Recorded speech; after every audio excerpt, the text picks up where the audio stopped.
Puring-puri ng co-host at production people ang aktor na si Paolo Avellino dahil sa effort nga nito.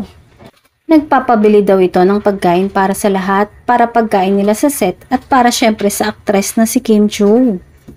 Ayon sa source, may palaging nagpapadala naman ng pagkain nito kay Kim. Ang pagiging busy ng araw ng aktres minsan ay nakakalimutan na nitong kumain.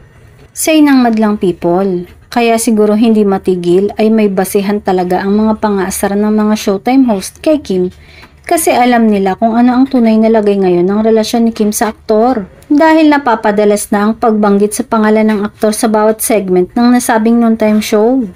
Sikat na sikat si Paolo sa nasabing programa at hindi na kailangan nitong magpasikat. Kahit si Ogie Alcacid, bumira na rin ang tukso kay Kim mula Showtime hanggang ASAP. Nino nga ang tawag kay Ogie lalo na ng mga Kim Pao fans dahil voluntaryo nga daw itong magiging ninong pag kinasal ang dalawa. Biro pa niya.